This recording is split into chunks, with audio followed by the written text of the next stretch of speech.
Good morning and happy Valentine's Day to everybody. I'm glad you decided to join in today. I hope you're finding a way to stay warm and to stay dry.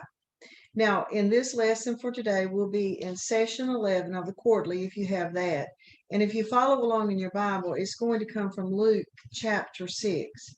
Up to this point in our study, we have seen that Jesus had a knack for infuriating the religious leaders of his day.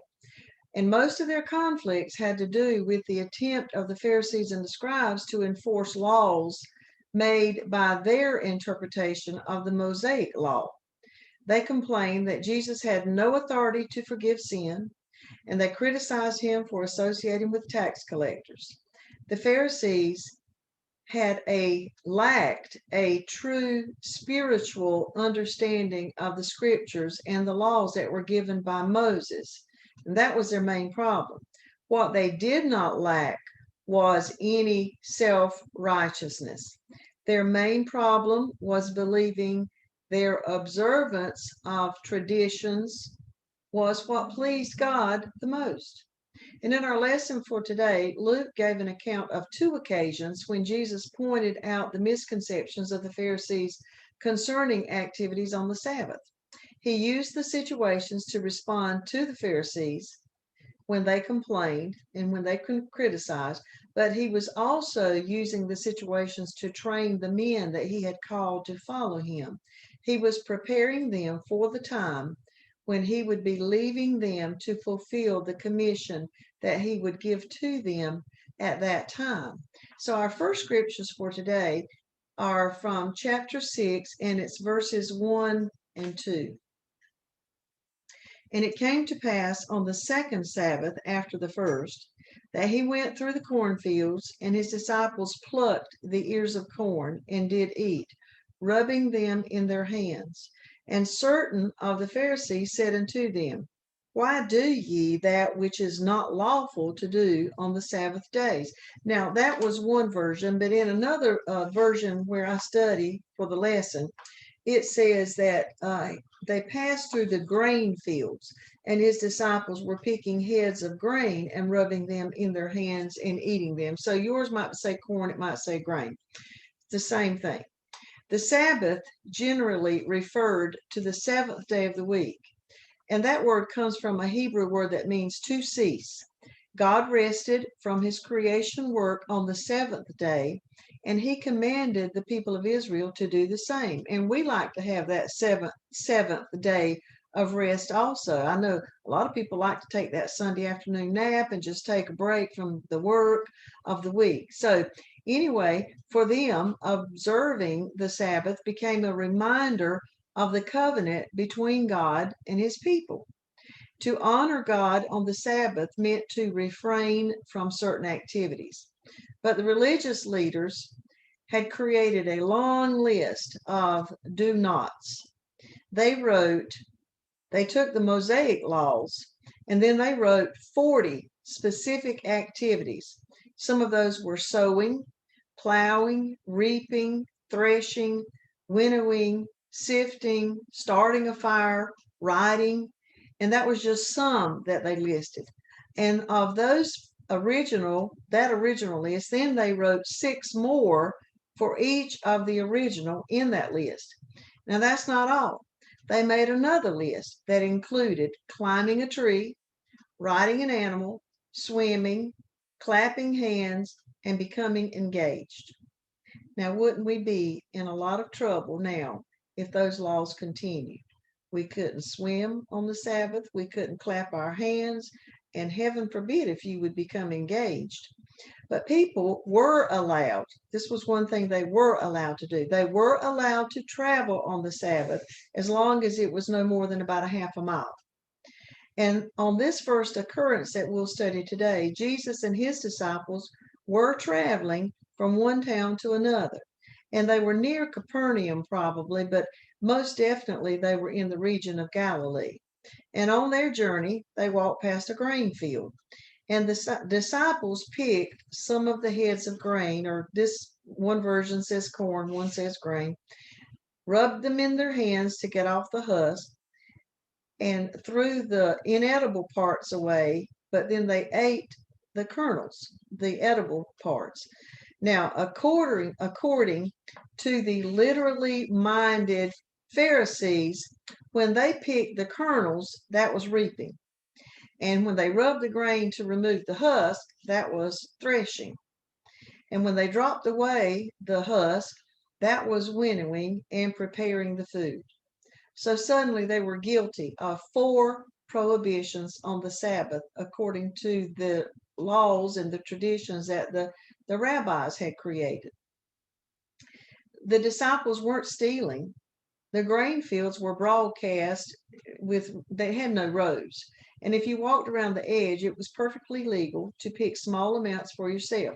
In fact, the Mosaic law explicitly permitted gleaning in small amounts. In Deuteronomy, there are lots of laws, but Deuteronomy chapter 23, verse 25 says, if you enter your neighbor's grain field, you may pick kernels with your hands, but you must not put a sickle to their standing grain. With all the conflicts between Jesus and the religious leaders, you would think that the Pharisees and the scribes would stay away from him. But he and his disciples were accompanied on this little trip by some Pharisees who saw what the disciples had done. And they didn't approach Jesus about it, but they did question the disciples. But any wrongdoing that those men committed would be a reflection of Jesus because they were his followers.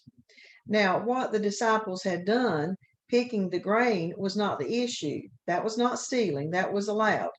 But the issue with the Pharisees was because they had done it on a Sabbath. And for them, they equated it with specific activities that they had deemed unlawful. They believed in strict observance, not only in the Mosaic law, but also in all of the traditions that had been passed on through elders for many years. Their traditions, in their minds, were equal to the written law.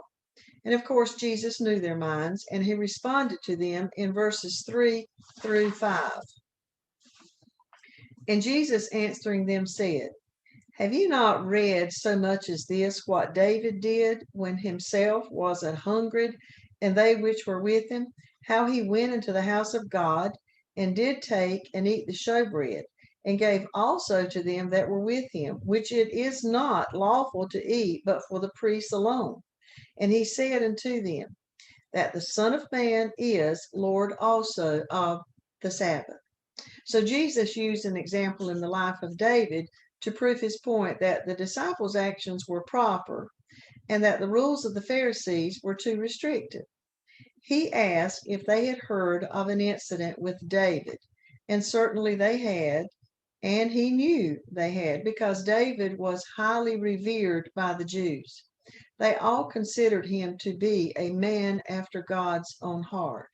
But David bent the rules on many occasions. And at one time, he was running from King Saul, and he went into a tabernacle that was a short distance from Jerusalem.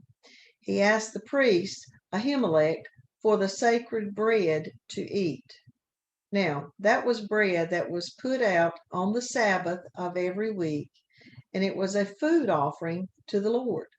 And when a new loaf was put out, the old loaf was eaten, or it could be eaten by the priest, but only the priests were allowed to eat it. Well, David told Ahimelech that he was on an important royal mission that was time sensitive, and he had not been able to bring food or weapons with him. Now, that was bending the rules. And because there was no other bread available, Ahimelech offered this bread, this showbread, to David, signifying human need and circumstances permitted an exception to the law. Jesus then referred to himself as the Son of Man, and as the Son of Man, he is also Lord of the Sabbath. He implied that the Sabbath was designed by God for the benefit of humanity, and it was not to create a burdensome rule or hardship. And our next scriptures then take us to another occasion where yet another debate took place, but this time it was in a synagogue instead of a grain field. So we're now going to read verses 6 through 9. And it came to pass also on another Sabbath that he entered into the synagogue and taught. And there was a man whose right hand was withered. And the scribes and the Pharisees watched him, whether he would heal on the Sabbath day, that they might find an accusation against him. But he knew their thoughts, and said to the man which had the withered hand, Rise up and stand forth in the midst. And he arose and stood forth. And then said Jesus unto them, I will ask you one thing. Is it lawful on the Sabbath days to do good or to do evil, to save life or to destroy it? Despite his ongoing conflicts with the Pharisees, Jesus evidently maintained a good relationship with the local congregations and the rabbis because he taught in the synagogues. And it was on this occasion that he was teaching in a synagogue on a Sabbath. And in the audience, besides the locals, were the disciples and some Pharisees. There was also a man with a paralyzed and withered limb. And it is possible that the man was planted there by the religious leaders, for they didn't really come to learn or to hear what Jesus spoke. They wanted to see whether or not Jesus would heal this man on the Sabbath. And they did recognize some exceptions to rules on the Sabbath. If there was an action required that was needed to avoid mortal danger, then that was okay. If you were saving the life of another person, that was permitted. Childbirth was permitted. Heaven forbid that a child had to be born on the Sabbath, but that was permitted. And if the Sabbath happened to be the 8th day after the birth of a male child, then circumcision would be allowed on the Sabbath. But any other healing was to be postponed until the next day, no matter how severely a person might be suffering. Now, the charge for breaking the Sabbath was punishable by excommunication, or it also could bring about death. Now, the Pharisees in the synagogue that day did not doubt that Jesus could heal the man. They just wanted an excuse to damage his reputation, to decrease his followers, and to get him and his teachings out of the synagogues. They did not have to voice their disagreement because Jesus already knew their intentions. And not only did he intend to heal the man, but he was going to do it in a way that would reveal their hypocrisy. He called the man to stand with him, which was traditionally at the front and center of the meeting place. Now, the Pharisees watched intently because they thought they were in a win-win situation. If Jesus healed the man, then he could be charged with breaking the Sabbath law. On the other hand, if he did not heal the man, he could be accused of lacking the power to do it, or he could be accused of having no compassion. Now, Jesus asked them to publicly tell if it is better to do good or to do evil on the Sabbath, and if it is better to save a life or destroy it. Now, this man was not in urgent need, and he was not in danger of dying, but healing the man would certainly have allowed him to have a better quality of life. Now, the crowd waited to see just what the Pharisees would say.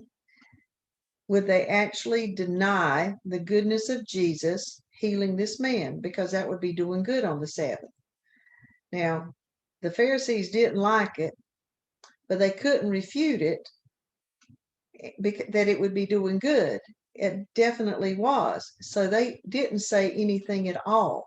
And then we see in verses 10 through 11, which are the last ones for today, what Jesus did. And he said, and looking around about upon them all, he said unto the man, Stretch forth thy hand. Not only was he standing front and center, but he wanted him to stretch his hand out so that everybody could see. He didn't hesitate.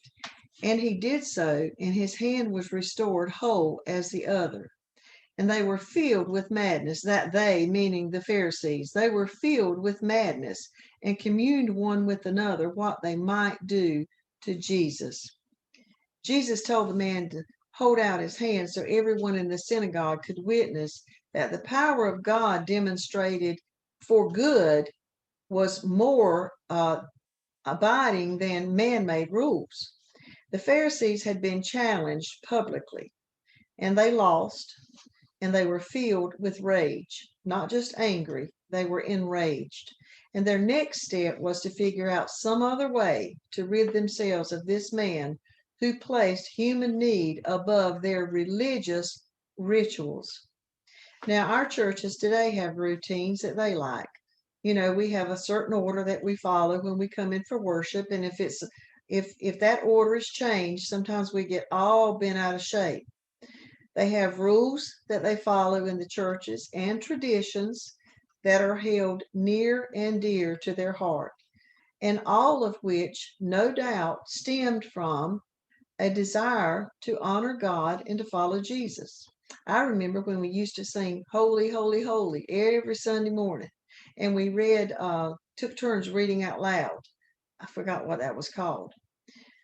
But anyway, we have these traditions, and our comfortable traditions can also become a barrier to ministry if we begin to think they are more valuable than our mission as a church.